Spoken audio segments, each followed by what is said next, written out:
The fishing news is brought to you by Shoreline Insurance Agency.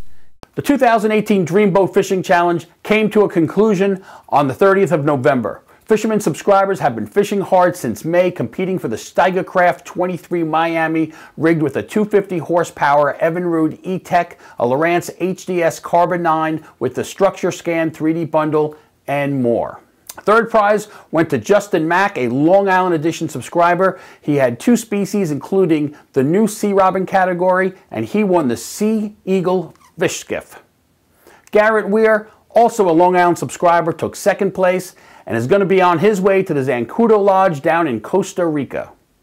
The 2018 Dreamboat Fishing Challenge grand prize of the 23 Steigercraft Miami goes to Sam Dibner, a New England subscriber. Remember, to be part of the Fisherman's Dreamboat contest, you need to be a subscriber to the Fisherman magazine and fish hard.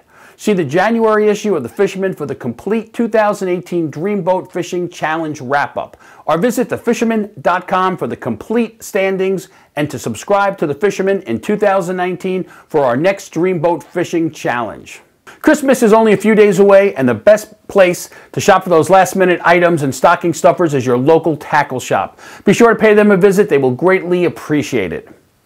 Now that the season has pretty much come to a close, we'll be changing our format and just give you the best bets to catch a specific species. Porgies and sea bass are still being caught on the deeper wrecks from party boats, and that season will come to a close at the end of the month. Here's a rundown of the boats that are still sailing when the weather is cooperative, and that is rarely. In Montauk, you got the Sea Wife 4, the Fin Chaser, and the Viking Fleet. In Shinnecock, you got the Shinnecock Star. In Captree, you got the Lauralee Express and the Captree Princess. Further west, we have Captain Lou out of Freeport, and sailing from Point Lookout is the Captain Al and the Super Hawk. In Sheepshead Bay, we got the Captain Dave 3. Be sure to call ahead because these trips fill up fast. News 12 meteorologist Rich Von Olin was out on Wednesday and had a steady pick of blackfish, mostly shorts, but some keepers in the mix. Remember that the blackfish season closes this Saturday, the 22nd. Now let's check in with Mike Sentry from Staten Island. Tim, hey fishermen, hope all is well. Well, for this week's report, gotta say, yesterday on my hometown, went out from shore. I know a little area was about 31 feet of water, some natural rock piles there, along with some rubbish, heavily infested with mussels and fiddler crabs. Managed to pull out a 16-inch blackfish, to my surprise. And that was exciting, can't complain about that one.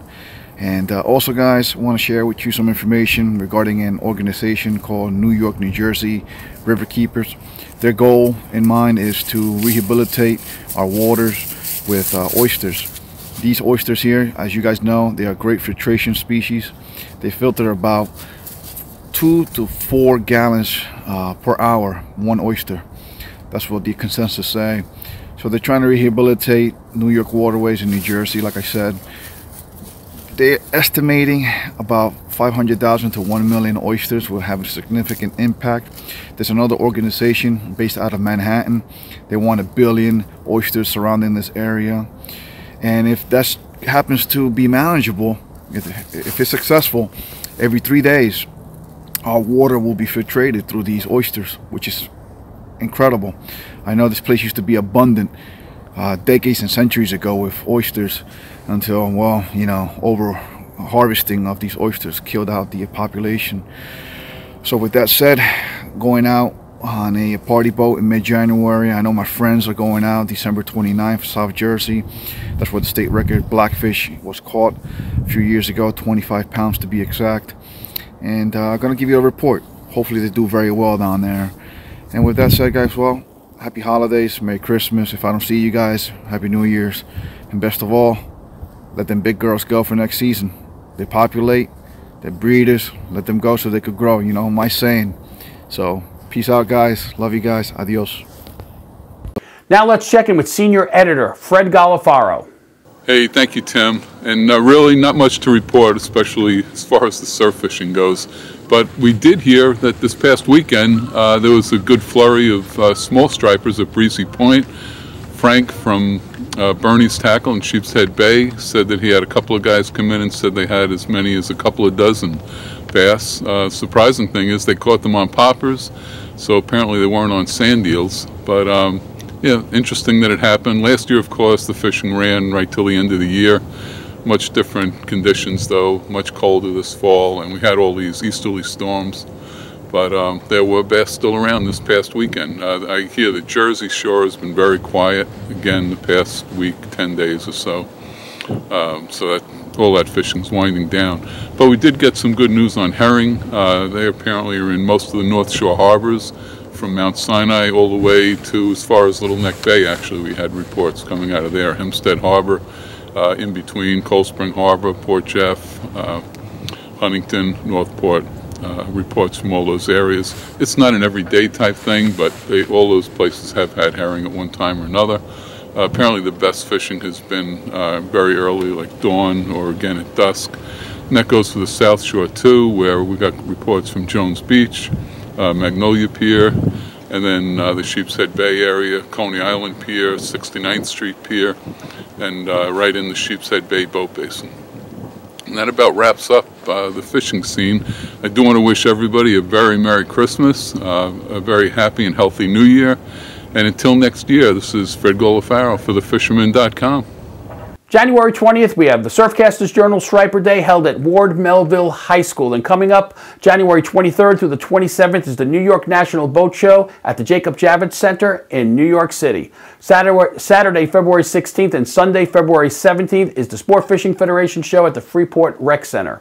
Sunday, February 17th and Monday, President's Day, the 18th, the All-Pro Charters will be holding their big expo at the Huntington Hilton, and Dar Sizzle will be there both days, and it promises to be bigger and better than last year. If you'd like to be part of our weekly video fishing forecasts, we're looking for social media savvy anglers for hyperlocal reporting from around the New York Metro and Long Island area. So if you're a captain, tackle shop, or just an avid angler, contact me at libayrat@gmail.com. For links and more information, be sure to check out this video's description on YouTube. Remember, like our video, subscribe to our YouTube channel, and be a subscriber to the Fisherman magazine to be part of the Dreamboat contest. Now I leave you with a little Christmas carol from New Jersey editor Jim Hutchinson. And on the 12th day of Christmas, my true love gave to me 12 Cummins diesels humming, 11 poppers popping, 10 stick baits sticking, 9 plugs a plugging, 8 jerk baits jerking, 7 spot a swimming, 6 tippet a laying, 5 chartreuse gulp, 4 diving gannets, 3 live eels, 2 chunks of bunker, and a subscription to the Fisherman magazine. Hey everybody, from all of us at the Fisherman magazine, have a very Merry Christmas.